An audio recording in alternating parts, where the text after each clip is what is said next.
I am Brady Burkle, And I'm Evan Gatormson.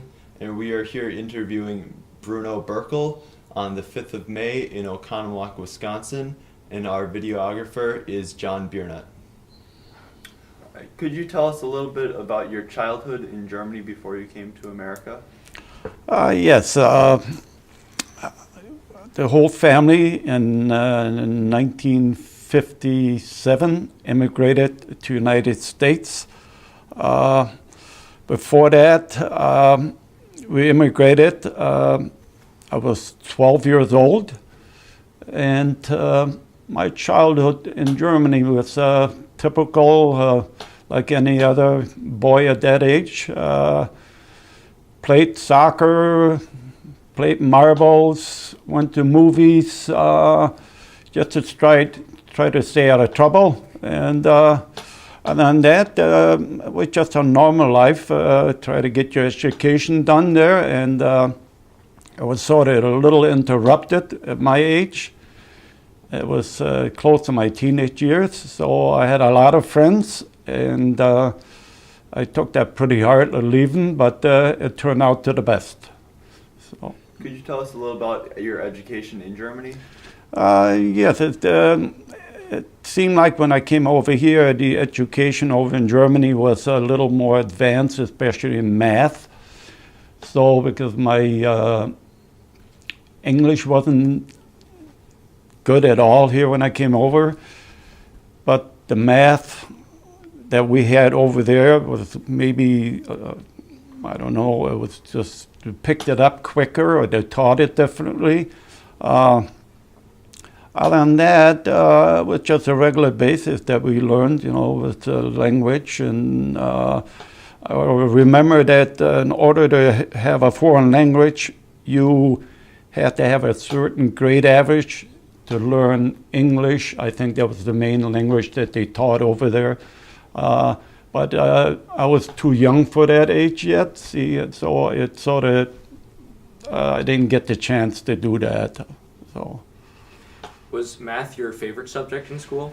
Yeah, I picked up math pretty easy. It's definitely the multiplication, and that age we didn't have algebra, geometry, and all that. I had that when I came over here, and I had a tough time with that. But yeah, general math, it was pretty easy for me, yeah. What would you say your least favorite subject in school My was? least favorite subject, music. What about music? Well, Like? I don't know, we had to sing, in front of the teacher. Actually, if I can tell a little story about my music class, we all sat in rows like this, and the teacher had an accordion playing, and I was goofing around. I can't remember what I was doing, but I had to get in front of the class, and I had to lean over the teacher's table, and I got spanked with a bamboo stick. So that's really what it amounted to. But other than that, I was a good kid, Did you ever play an instrument? Yes, not in the States I have. Yes, I played a trumpet in junior high school and in high school. Could you tell us a little bit about your family in Germany who was living with you? Yes, I have a big family. Most of them all immigrated here to the States, and that was in Rochester, New York. I have a couple. I had an aunt and uncle that remained back in Germany for different reasons. But I have some cousins back in Germany. I have a lot of cousins in the States. And then who immigrated with you at the time when you actually immigrated? Okay. Our whole family, to include my mom, my dad, my brother and sister, we all immigrated at the same time. However, about after 4 years, my brother decided to go back. He went back to Germany, and he stayed there till last year when he passed away. Why did he decide to go back? I think my brother was 5.5 years older than I am. So that when I was 12, he was 17. So I guess he maybe had more valuable time over there, or he just maybe didn't like it here. I think he was homesick. Mostly, I think that's what it was, So. And then when you did immigrate, where did you immigrate to? What city initially did you? Okay, the city that we immigrated to was Milwaukee, and if you immigrate, you all have to have a sponsor, and the sponsor was my uncle here in Milwaukee, and so their responsibility of being a sponsor is that within certain time, you had to have a job for the people that immigrated, and my dad did land a job, and he was a molder by trade, and after a certain time, I think we bought a house or we rented somewhere, and but my brother did stay back, and that was about it. Yeah. So when you immigrated to Milwaukee, did you enter schooling in Milwaukee right away? Yes. I went to 1 year, I believe, middle school, and then went on to junior high school, Wells Junior High School, and then I went on to West Division High School. And that was my schooling I had. Yeah. When you came to Milwaukee and went to school, were there any schools in the area that were primarily German language, or was everything in English? Not that I know of. There were no German schools that I know of. So I had to learn how to speak English. I didn't know any English whatsoever. So usually when you're pretty young, you pick it up pretty quick. I think I learned within about a year and a half or so. I could pretty well keep a conversation going. So. And then, would you say you liked your German schooling experience better than your American experience, or which one did you prefer, I guess? I think at a young age, I remember going to a Catholic school when I was very young, and I really can't compare it, except I learned a lot more here. Obviously, I was older, but when you're young, you just care about having fun. School wasn't the favorite for everybody, I guess. But yeah, I learned things, and but I learned most of my things here in the States. And what did you do outside of high school, like during your time in high school? At high school? Yeah. I played a lot of soccer. That was my favorite sport, and actually, I was about 14 years old. I used to have a paper out. It was a Sentinel paper out, and I had to get up like 5 o'clock in the morning. And all of a sudden, somebody pulled up to me with a Volkswagen, and you could tell I was German because I had like a knitted German sweater on. And he asked me if I spoke German. I said, yeah. And that's how I got involved into soccer, really. And it's actually, I was about 14 years old, and I've been with this club ever since. Did you do anything outside of soccer during your high school years, or was that besides soccer? No, I really didn't, besides just work, okay, and no, I didn't do much anything else, just to have a good time, so. Do you remember what year you graduated high school? Yes, in 1963. And I went 1 year to MATC. A friend of mine and I, we decided that we wanted to open up a clothes store, but that didn't work out too well, and that past that leads into my service time. So how did you get involved in the service? How did I get drafted? Okay, and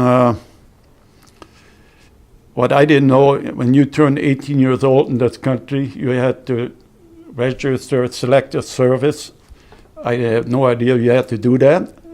So one day I received a letter and had to explain to them why I didn't register to the service, and they just told me I just didn't know. Nobody knew we were, how many years we were in the country, so I really didn't know. So I registered, and I was classified as 1A. That means if there's a war breakout or something, you're one of the first ones to go. And so I got drafted. That was a draft I got drafted in 1967, February 1967. And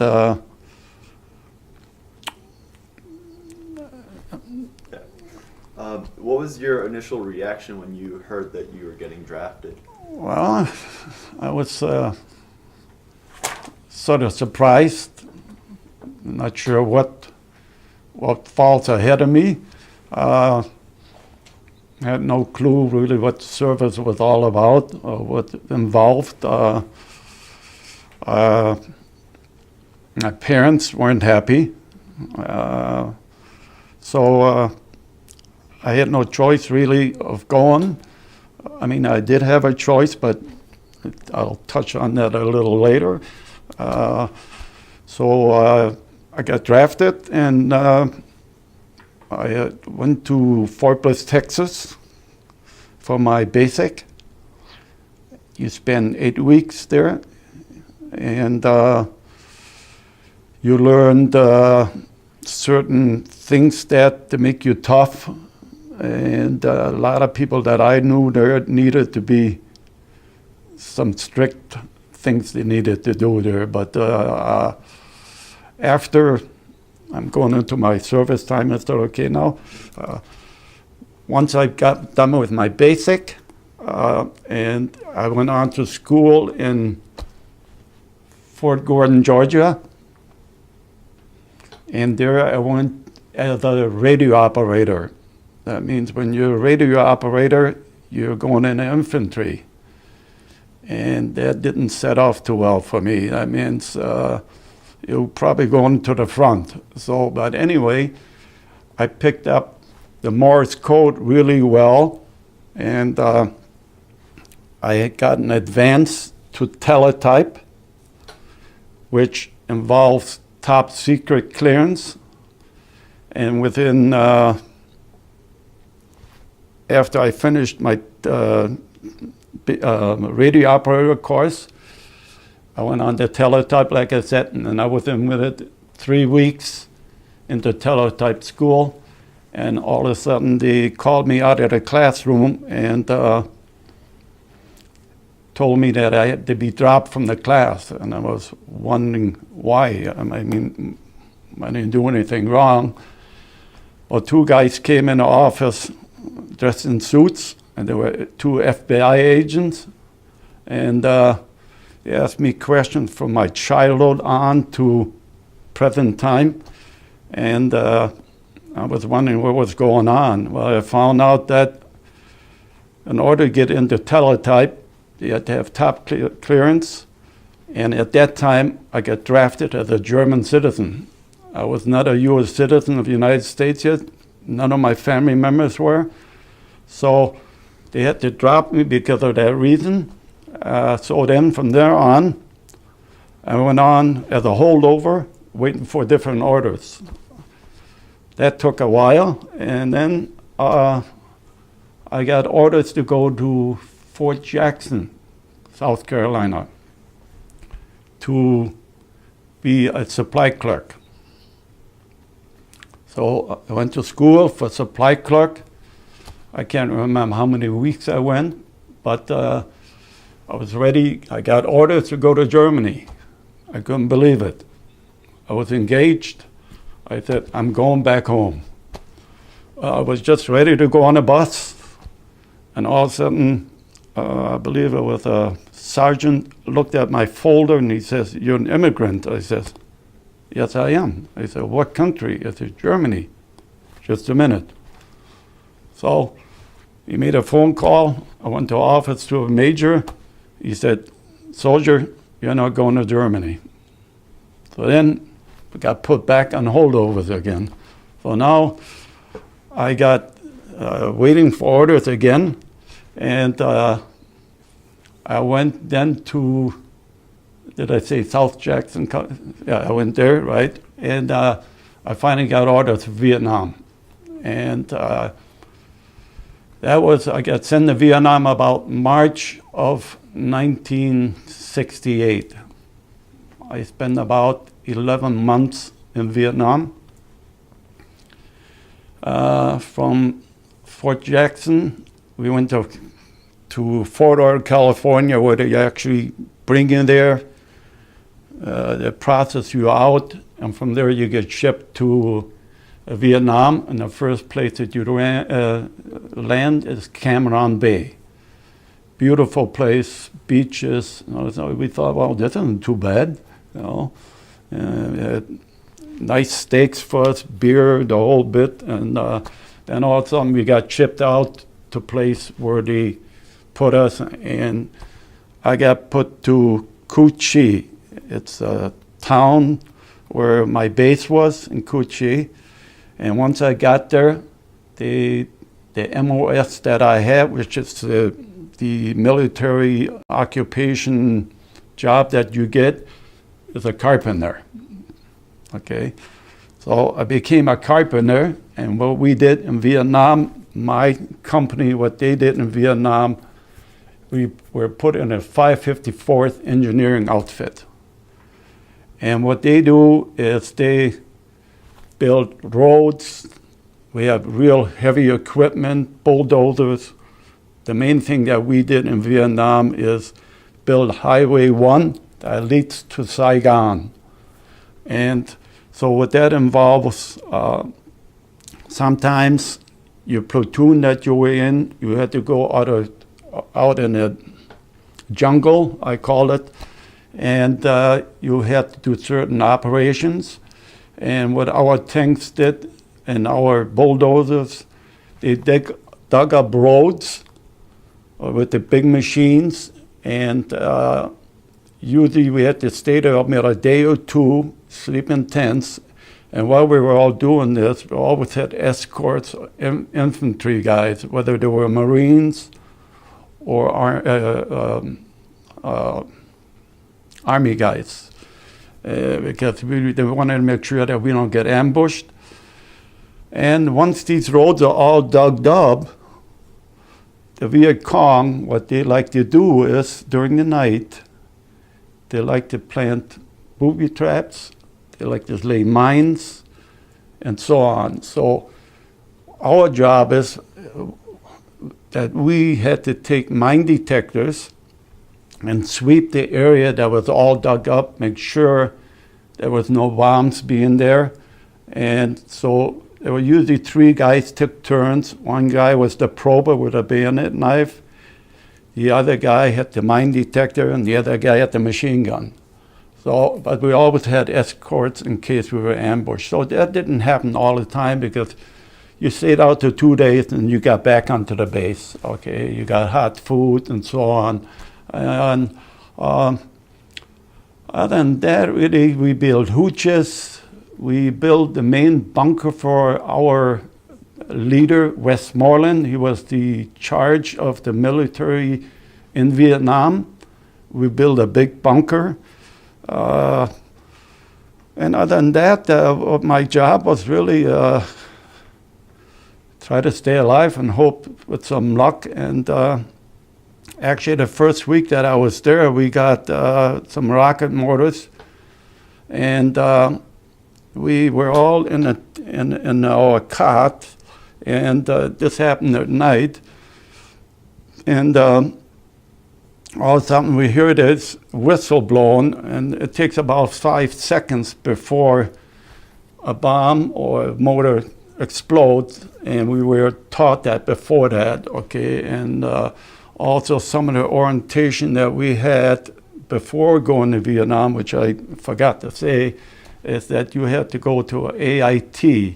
That's like extra training that you had to do before you come to Vietnam. And you had mainly had to learn, identify different ammunition, what the Viet Cong like to do, booby traps, and stuff like that you had to learn before you get there. And but getting back to, we're on the base, we got attacked a couple times with rocket motors, and we had the best equipment around in our company. We had real good bunkers, so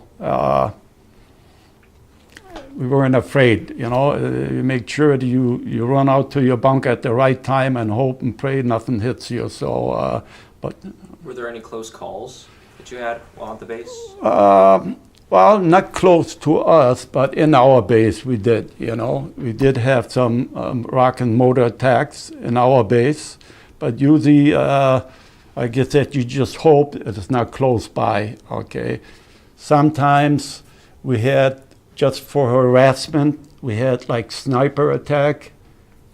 Mostly all of it happens during the night. They just wake you up, and you know, you hit the ground, right, and you wait for the sergeant to say all clear.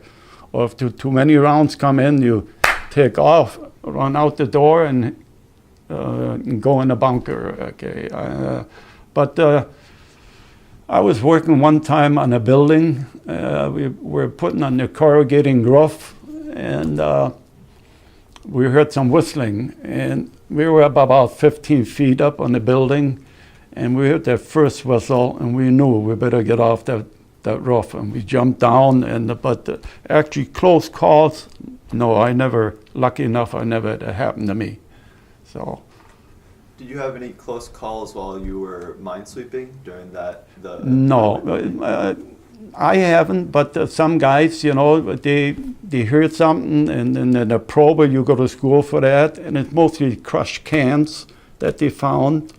Okay, so while I was there that 11 months, I think I did that probably maybe about 2-3 times, and mine detecting maybe a couple times. I personally never had anything that happened. So when you weren't actively building something on the base or during the highway building, what did you typically do around the base camp? Well, we just hang around. We played basketball. They had everything there for us on the base. You know, movies. We had hot meals all the time. But that's not every day. Like I said, you're maybe there for a week, and then you go out again. And but you know, you take a shower and so on, and change. And other than that, you really write letters home, receive letters, get your mail. Everybody look forward to maybe play some cards or so. Listen to music, you know, general stuff that you do at home. So we had everything there on base. The main thing what you had to be aware of in Vietnam when you're on base, because a lot of Vietnamese work for the government. So around the bunkers, they made sure, the MP that we had there, that people that come into our base, they had to be checked out very carefully. And you cannot really tell a Viet Cong from a Vietnamese because they all look alike, unless you're in a jungle, because the Viet Cong actually had a black outfit on. It's like pajamas look like, okay. But when they come in base, they're dressed normally, you can't tell the difference.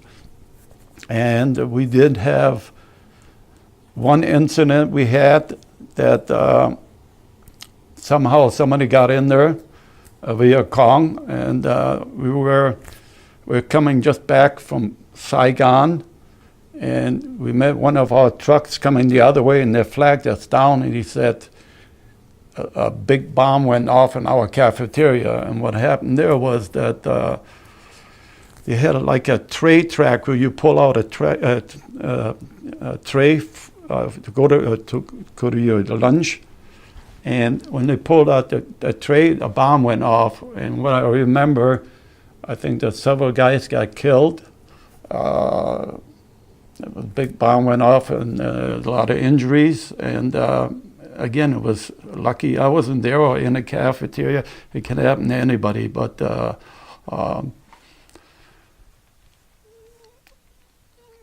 Did other bases around you have similar attacks?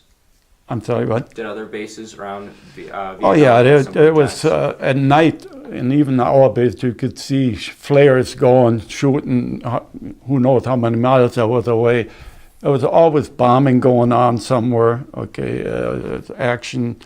I think, like I said, the big heroes that are the ones that were actually fighting in the infantry. Those are people that I have a lot of respect for because they're the ones that actually give up their lives. I was lucky that I was at the right place at the right time and didn't get injured really. And but the guys that do the fighting to me, those are the heroes.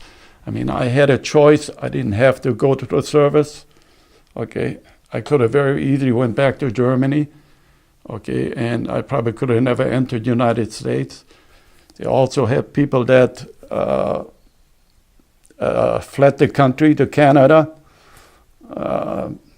conscious objectors that didn't want to go. I just thought when I came over here, that's what I have to do. And I did, and it served my benefit too. I got paid for schooling, benefits I got in the service. So I appreciated. They appreciated what I did, and it paid me back. So I didn't resent it going. So I mean, if I got drafted, I wouldn't have went on my own. But at that time, you got drafted, you didn't have much of a choice. So. While on base camp, besides the building job that you were assigned, did you have any other work that you had to do around the base camp in any of the facilities there? Well, once I was done, once I had about, I would say about 8 months, with more than 8 months, I would say about maybe 9 months in Vietnam. I mostly spend my time on base because then I use my supply coach schooling that I had, and I handed out weapons to guard duty people. We all had to pull guard duty when we were on base, and when you pull guard duty, there's usually 3 guys in a bunker. One guy had the machine gun, one guy had a grenade launcher, and the other guy had a night vision telescope. And while we were in there one time, we got a call from the lieutenant, say that they spotted somebody out in front of our bunker somewhere, and they said, look through your night vision and see if you see anything. Well, we didn't see anything, and I happened to have the grenade launcher at that time, and they said, so fire in this direction. That's the only time I really fired a weapon. And in the morning, usually they come around, our soldiers, and sweep the area if they find any bodies or anything like that. They didn't find anything, so actually that's the only time I had to use my weapon. Except shoot my M16, just make sure it doesn't lock up or anything, but action I never saw, thank God.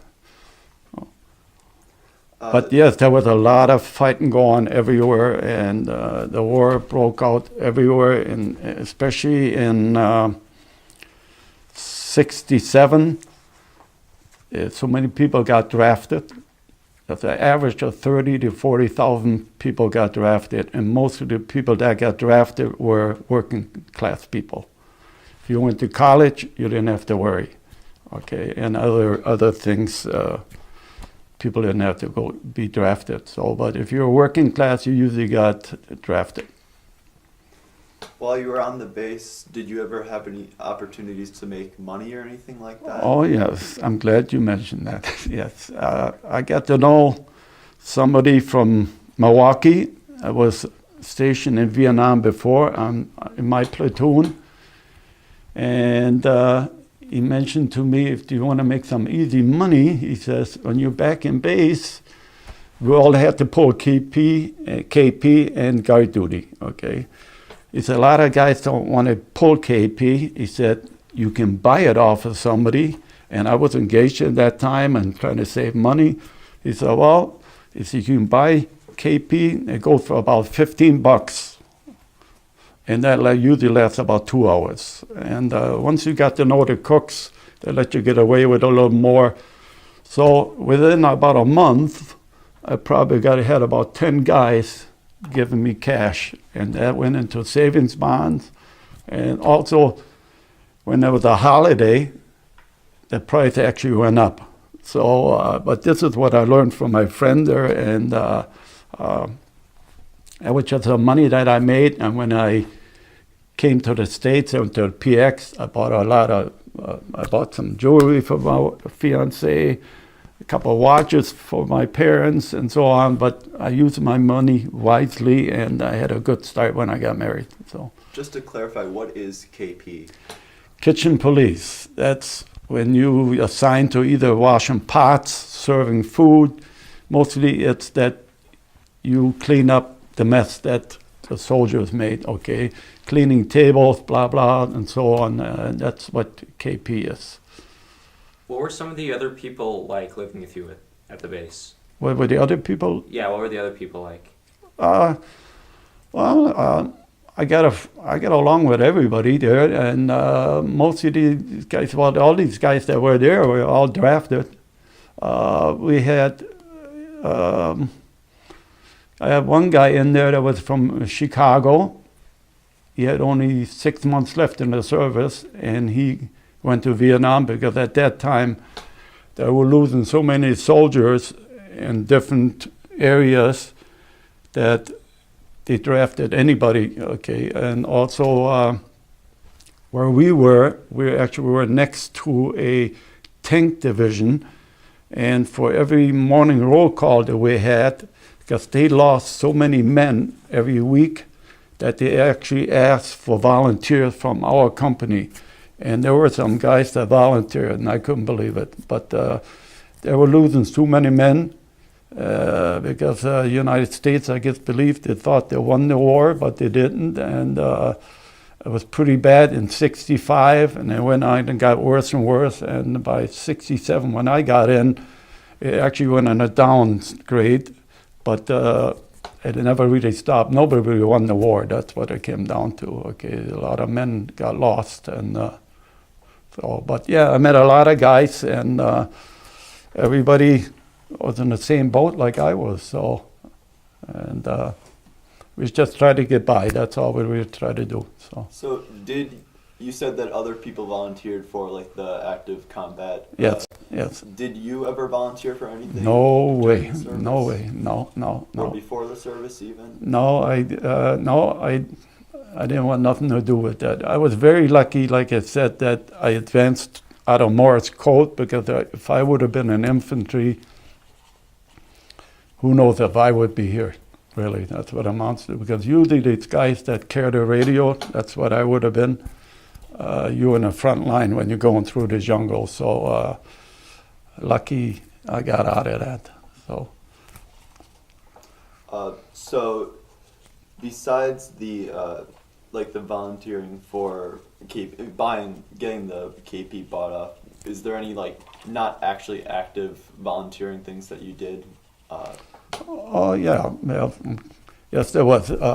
Well, I'd have to go back now because this is 52 years. I have to rethink all this here, and it's once I talk about it, comes back a little easier. But while I was in basic, I was 22 years old, very good shape because I played soccer, and we had to go on a 7-mile hike. That's one of the things you do in basic.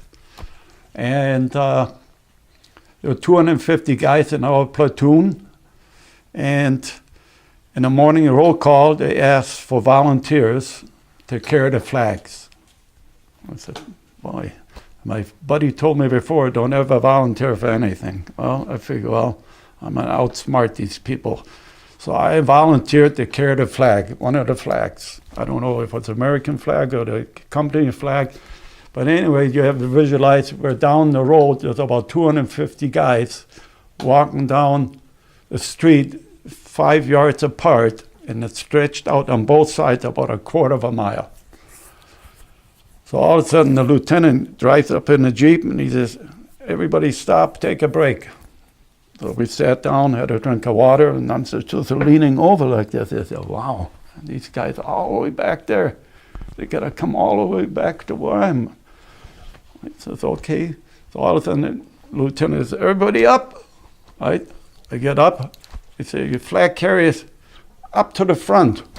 And I said, what do you mean up to the front?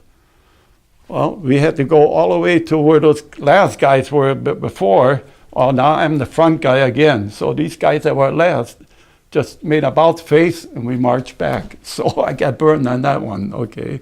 I think there was another one that I trying to remember. Oh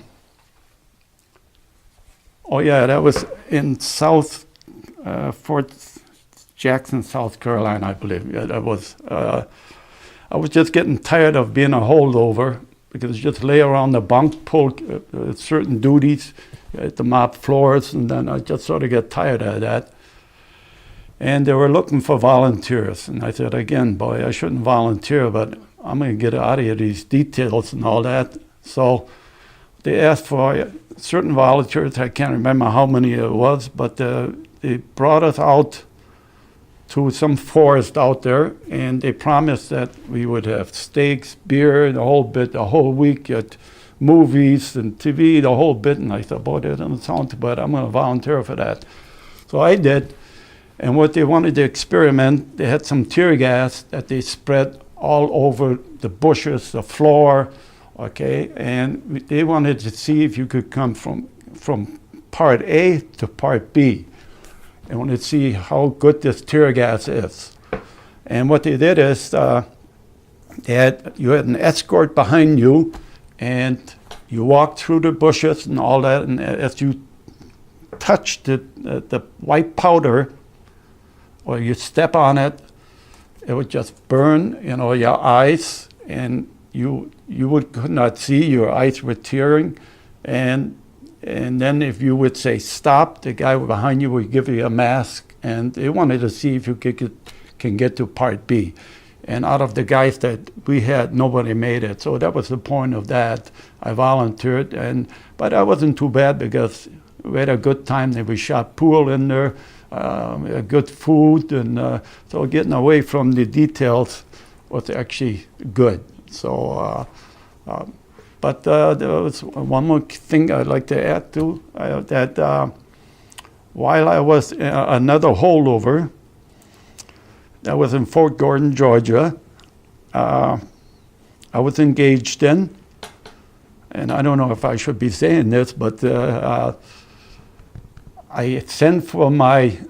put in a request for a 3-day pass. The sergeant signed it, everything good. Next day came, or the time came when I meet the process out. I went to the sergeant, I said, I'm ready to sign out. And he says, what's your name, soldier? And I says, Burkle.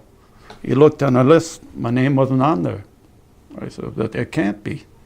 He said, I put it on there. Anyway, he said, I can't let you go. So I was ready to meet my fiancé in Atlanta. She was already flying in the air. There's no cell phones or anything that time. No way that I could get a hold of her. The only thing she could do when she gets there, and I'm not there, she could turn around and fly back home. Well, the guy that was in base with there, waiting for a holdover, to talk me into it, he said, just take off. I said, I'm not going to do that, They're going to catch me. I'm going to get, who knows, thrown in jail or whatever. I don't know what they're going to do to me. And he said, well, anyway, there were so many soldiers coming in and out of for orders, because at that time there were so many people who were killed in Vietnam. They needed so many men, so there was people coming in and out, and they never knew that I actually was gone. So I did take off, and went on a bus, went to Atlanta, met my fiancé, came back home. Nobody noticed. So, I was lucky at that. To this day, I don't know what made me do it, but I was in love. So what can I say? Backtracking a bit, you said you had some experience with tear gas. Yes. Also in the pre-interview, you mentioned Agent Orange. Can you talk a bit about maybe experiences you had with Agent Orange? Or No, I was not, as far as I know, I was not involved with Agent Orange. Okay, I heard a lot about it. I think mostly, it's the infantry guys that because Westmoreland at that time, from what I hear, we weren't winning the war. Okay, so I guess he decided to spread this Agent Orange around, and the people that would actually, I think, in this infantry, the Marines mainly, I think they're the ones I think that got affected by it. I did not. And tear gas, it really doesn't affect you because it just burns your eyes, and it really doesn't do anything to you, really. Did you know anyone personally that was affected by Agent Orange? Or No, was it just no, I stories? didn't. No, I didn't. No. So you had mentioned in the training you got that week off because you did the tear gas thing. Did you ever get any time off during active service in Vietnam? Yes, I did. Every soldier, Westmoreland made sure that every soldier that is in Vietnam gets one hot meal and also gets R&R, which is rest and recuperation. And every soldier supposedly, I don't know if everybody got it, but you get 3 days to go anywhere that you want, just about anywhere you want it. Most of the rumors that guys told us, we wanted to get away from the slant-eyed people, not to make it sound bad. So I put in for Australia. Well, I didn't get that because most of the officers I got that. And the good places usually were taken by high-ranking people. And from a friend of mine that told me, go to Thailand, Bangkok, and that's why I went for 3 days. What did you do there in Bangkok? We went to a lot of nightclubs, dancing. At that time was all Beatles stuff, and I had a good time with drinking, met girls, and just had a good time. Forget about the war. So other than that, I mean, you do what you do normally. You go to you bowling, or you do a lot of things that you couldn't do. Okay. So did you go with people you knew already? Or Yes, I went with 3 other guys that from my platoon. We went in to sign up for Bangkok, and that's where we went to. Yep. Mm-hmm. I think the most things when you're in Vietnam is if you can get by learning and not get learn the fundamental things of what the Viet Cong actually do out there in the jungle by laying booby traps and stuff, and you get by sniper fire as well. And I think that's the main thing that you have to learn there, just try to stay alive. I mean, obviously if you're not in the infantry, it's a little different life than what these guys went through. So did mentioning stay alive, did you ever have any experience with like an active gunfight or anything like that, or like were you ever attacked while you were marching or something like that? Or no, I never personally got attacked or hand combat or something. No, I never did. Thank God I didn't. But that's what the infantry guys do. Only thing that we had to worry about if we get ambushed or something like that, rockets and mortars. And that's the main thing that we had to worry about. Other than that, we always have, when we were out of base, we mainly had a lot of escorts always, and make sure that we can do our job and we weren't getting ambushed. And so a couple of times we had sniper fires, you hit the ground and hope it's just a couple rounds, and other than that, really nothing, no.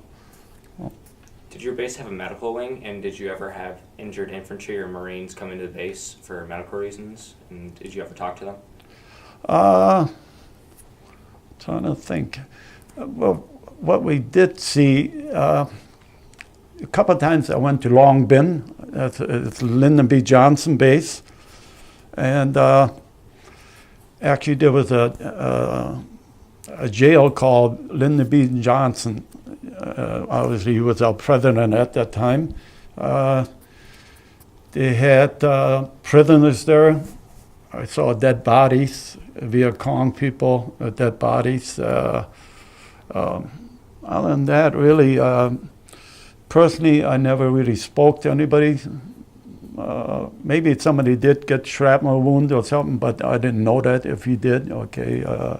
Those are the guys that usually, if you get injured or something, they're the ones that get Purple Hearts and stuff like that. The only medal I really got is good behavior and some Vietnam medals that normally everybody gets when you're in Vietnam, and an honorable discharge. Really, that's other than that, I really didn't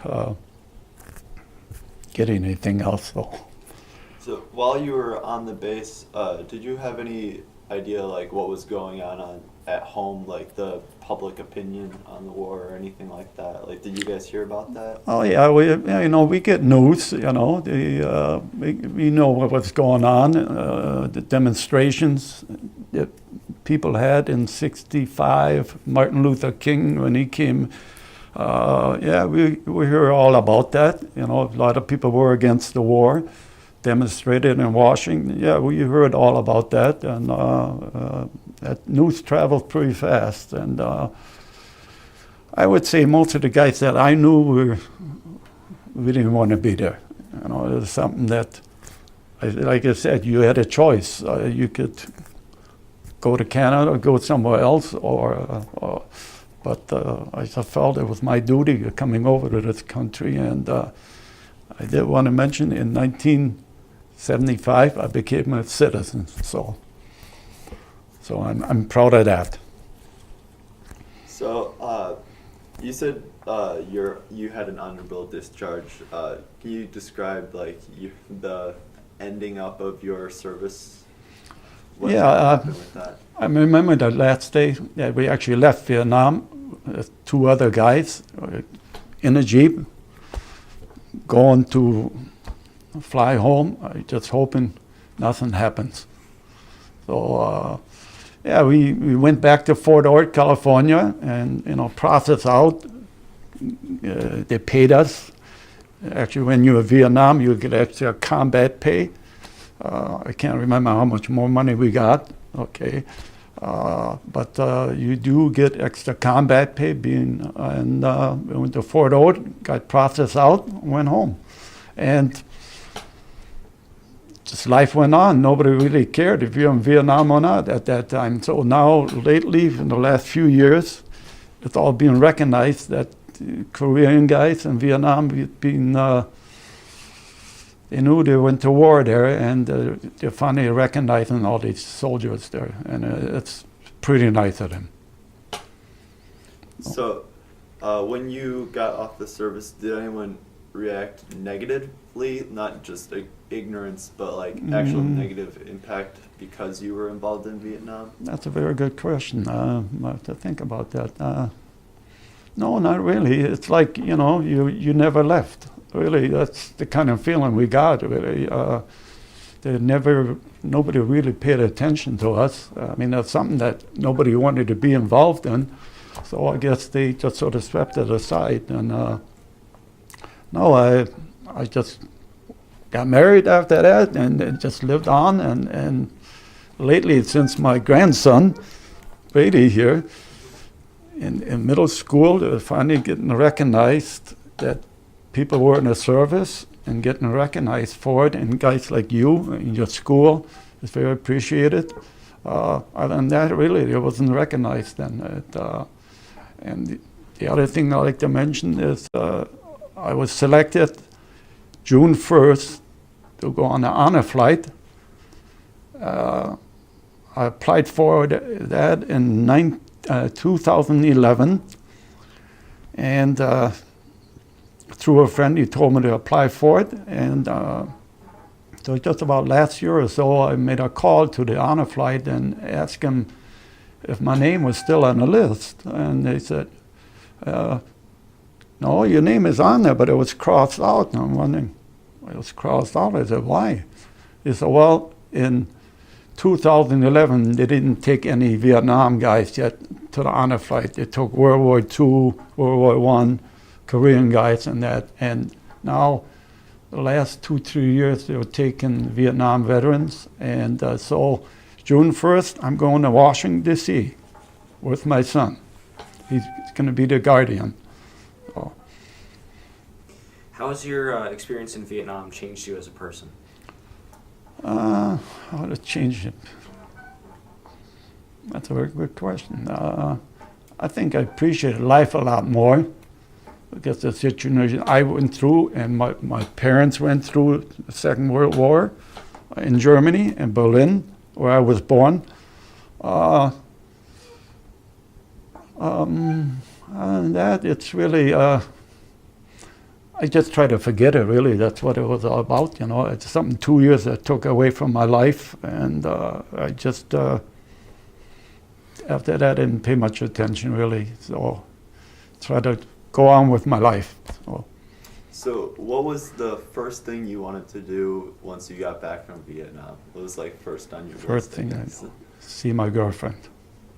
But well, I went back to my friends at the Bavarian Soccer Club, got a job, got an apprenticeship as a painter, and just my life went on, and just 2 years, it's all forgotten. So when did you end up actually marrying your fiancé? I married my wife in 1969, right after I got out of the service. I got out in service in '69 of February. I got married in August of '69. And so you mentioned you had an apprenticeship as a painter. Where was that? Where did you have an apprenticeship at?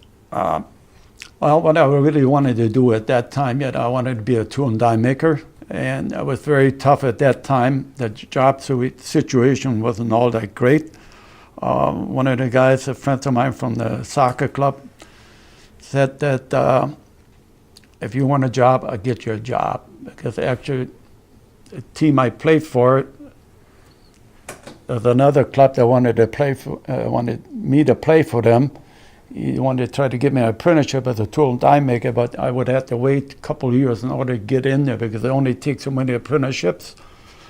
So then a friend of mine from our club, he said, well, if you want an apprenticeship, I can get you one, but stay by us. And that's what happened. I got to be a painter.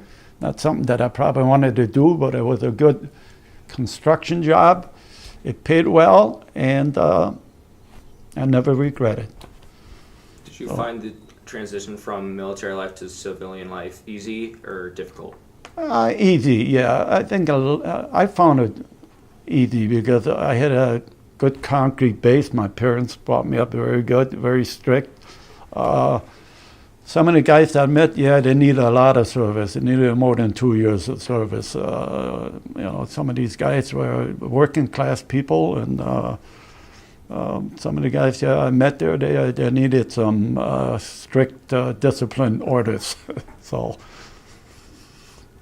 but I found it pretty much easy. Yeah, but I do belong to the VA hospital there. I go there for my service once in a while, and you will really get a growing up when you go there and see all these people there that were either injured in the war. It's very depressing when you go there. And a lot of people that actually were injured, actually, that's their home right there. So it's a great service for people that need it. So besides the apprenticeship, and I guess after the apprenticeship, what was the first job you had out of the service? As a painter? Yeah. First job, wow. I think it was in a school. I think it was some middle school that I had to go to. And when you're a painter, we were in a union contractor, so you travel all over Wisconsin. But the first job I had was somewhere in some middle school, I believe, while they were on summer break. Yeah, it had to be August. Yeah. So it was probably summer break. We painted the school inside and do the woodwork and paint the classrooms and so on. But I didn't get to do that much because as an apprentice, you wash out the brushes. You do the dirty work first. And but you in schooling for a year and a half. They teach you how to mix colors, and that's all being paid for by the government. Like I said, because I served in the service, and like I said, it's they do a lot for you if you serve in the service, and besides. I can go on to schooling, and I can get still paid for classes and certain things I can do, and I get my benefits. I get my hearing aids from the VA, so some of the benefits are very good if you served. So. And so, did you stay with the company you were at for the painting for a while, or? The company that I took the apprenticeship with, I stayed there 4 years. And after that, I went to a different company because they had more work. In our trade, you could change company as often as you want. Just make sure that you're working, because in the winter, it usually gets pretty slow, and you want to make sure that you're working. And so I changed the company, and I stayed there for a while, and then I had a job opportunity to work for Milwaukee County, and I took a test there. I passed the test, and also since I served in the service, I got additional points on top of my score. So I got a job right away at the county, and it paid better benefits, and lucky enough that I was a U.S. citizen at that time, because as a U.S. citizen, as a non-U.S. citizen, you can't have a government job, you can't vote. But at that time, I was a U.S. citizen, so I was able to work for the government. And the best thing I ever did, I worked there 15 years and received a lot of benefits, and it was a good time. I worked at the courthouse, safety buildings, the jail down there, and certain parks. So it was good for me. So you said that you got your citizenship after your Vietnam service? Yes, in 1975. Could you June tell us a 1975. could you tell us a little about that experience applying for your citizenship, what you had to go through? Well, since I was in the service, normally I don't know what the procedure is people go through. I know you have to take a test after certain questions. What I remember, let's see, 1975, that's quite a few years ago. I think the judge asked me a couple questions, who the president was, real simple questions, that anybody should know. And don't ask me what he asked me at that time. I don't remember, but I know it was very simple, and I passed it, and I got my citizenship then. So did you experience any notable difference once you had your citizenship and things that you were able to do, voting for the first time? Not really. I didn't get treated any different or anything. It's the only thing, like I said, I was able to vote. Okay, that's a big thing. And certain things you can't do when you're not a citizen. So, plus I mainly did it for my family. That's what I did. I was the only one that was a citizen in my family, so when they came over here. So I don't know if that means anything, but it meant a lot to me.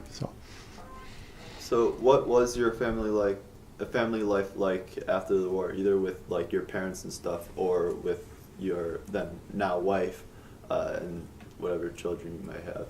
What was it? What kind of experience was that after the war? Can you repeat that, please? What was your family life like after the war?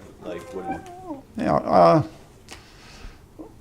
I think it was just, it just went on what you have to do. You just to live every day, make the best of it. And my family accepted me with open arms, and we just lived our life. And my brother was back in Germany. He was proud of me. Other than that, it really wasn't any different. So where did you end up living when you got back from Vietnam? Where was your... Well, we when I first came over here, we lived a couple places. on the north side somewhere. Mainly it was around a lot of German people, Italian people, and a lot of immigrants at that time came over. Then after that, my parents bought a home on 70th and Willard.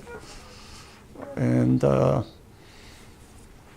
once I left there, I got married, and we lived on Titonia and Silver Spring, somewhere around there. Rented there. And we bought our first home on 64th and Nash, my wife and I. And then around 1970 something, I built a home in Franklin. And then from Franklin, I lived there 35 years, and then we moved here. I hope I answered that question right. Yeah. So, well, I mean, there's an obvious answer to this, but did you have any children? Yes. I have 2 great kids, and my son, David Burkle, great son, also went to Marquette High. I have a daughter, Sabrina Burkle. She's in Madison now, and her husband is in the National Guard. He is going right now in Washington, D.C. He's going to War College. I don't know if you know what that is, but that's a college where you actually learn about war. He's a lieutenant colonel. He's making a career out of this.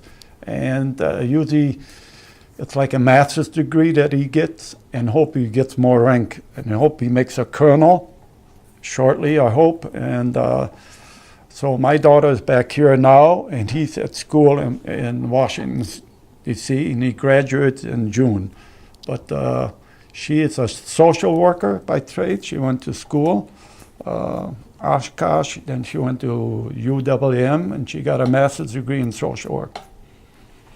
My son David is a graphic artist, downtown Milwaukee.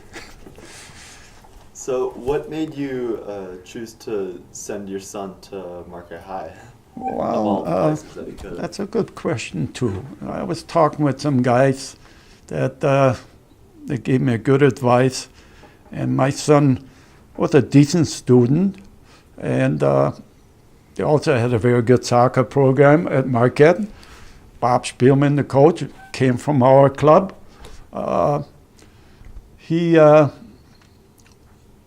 The person I spoke to is that what's good about Marquette is that the schooling, the kids push each other to be good students. And it's not that my son didn't want to learn. He was a very decent student, and he became a very good student at Marquette because he was pushed by his peers there. And it's an all-boys school, which I approve very much of, and keep your mind off the girls. And but somebody gave me that advice to send them there, and that's what we did. And I made sure that, because the cost of that, I did some extra work. They call it side jobs, what I did as a painter, and tried to put them through school. And it's one of the smarter things that we did. So when did you end up actually retiring from painting as a career? I retired, whoa, no, let me think now. That was 12 years ago. What is that, 12 years? 2007. 2007, yeah. I retired 2007 at the Milwaukee County. I worked out, I guess that's 15 years. And I haven't touched the brush since that, except here. Did you enjoy working at your job? I liked it because you're always different in different places. You know, from one job, you could be downtown Milwaukee. You could work on the First Wisconsin Center. You could work at in Neenah. You could work in Madison. I worked at the Capitol in Madison. So you get a variety of different things. Mainly think what I did. They called us the prima donnas because our group about 10 guys. We hung a lot of wall covering, special wall covering, a lot of woodworking, different type of woodworking, graining and stuff like that. That's what we did. So we were called the prima donnas in our shop. So, but yeah, I liked the variety. You didn't have to be in one place all the time, and so that was a good thing about that job. So, do you have any notable stories or experiences from that? Like anything that you can think of off the top of your head? Well, one job was I worked at the federal building. I was an apprentice, and I don't know if you guys know what the federal building looks like inside. It's like a shell. The middle is all open. Okay, and you walk around on the outside, every floor, and the middle is all open. And we were washing woodwork, and then we had to paint the woodwork, and we were on a swinging scaffold that hangs on the inside, which is about 100 feet above ground.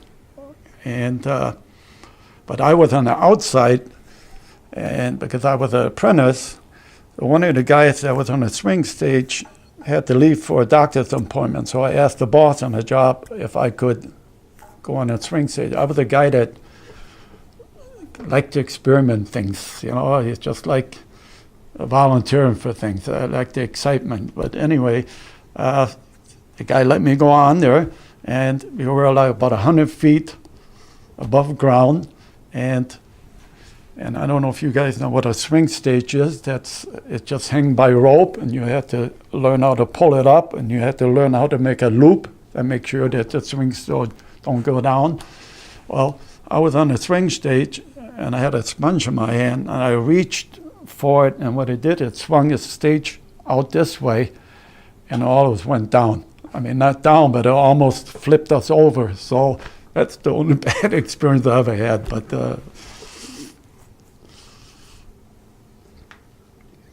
are there any more stories or experiences you want to tell us about? That we didn't question you about or touch on? I can't think of it. No, not any more that I can think of. All right. No, I think, yeah, that's it. I think, yeah. Thank you very much for your time. Thank you. Thank you for doing it. I'd like to thank Marquette High and the students that put this together. Appreciate it very much, and so that it feels good to talk about it. Thank you.